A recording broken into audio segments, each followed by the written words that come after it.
कल्पना करा, ब्रह्मा, विष्णू आणि महेश हे तिन्ही देव एका स्त्री समोर बाळ बनले. ही प्रसिद्ध लोककथा दत्तात्रेयांच्या जन्माची आहे. अत्री ऋषी आणि त्यांची पत्नी अनुसया दोघेही महान तपस्वी. अनुसयेचे पतिव्रत्य इतके प्रचंड की त्रिलोकात त्याची चर्चा.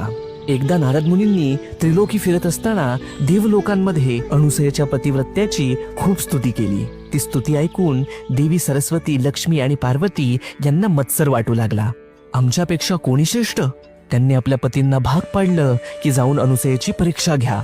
ब्रह्मा, विष्णू आणि शिव साधू वेशात अत्री आश्रमात आले. साधूंनी अनुसयेला म्हटलं, आम्हाला भूक लागली आहे, पण एक अट, तुम्ही निर्वस्त्र होऊन आम्हाला अन्नदान करा. यांची अपेक्षा मान्य करावी तर आपल्या पातिव्रत्य धर्माला बाधक होईल, आणि जर ती अमान्य करावी तर भुकेले अतिथी घरातून निघून जातील. करावे तरी काय? तेव्हा तिने कमंडलूतील गंगोदक घेतले आणि त्या तिन्ही अतिथींवर सिंचन केले, आणि अद्भुत, त्या क्षणी त्रिमूर्ती लहान बाळ झाले. अनुसयेने त्यांना आईप्रमाणे कुशीत घेतलं, स्तनपान करवलं आणि पाण्यात झोपवलं. बराच काळ तीनही देव परत न आल्यामुळे तीनही देवी चिंतित झाल्या. झालेला सर्व प्रकार समजताच त्रिदेवी घाबरून धावत आल्या. अनुसयेने दयाळूपणाने सर्वांना मूळ रूप दिलं आणि त्यावर प्रसन्न होऊन त्रिमूर्तींनी वरदान दिलं, अनुसया, आम्ही तिघेही पुत्र म्हणून तुला प्राप्त होऊ.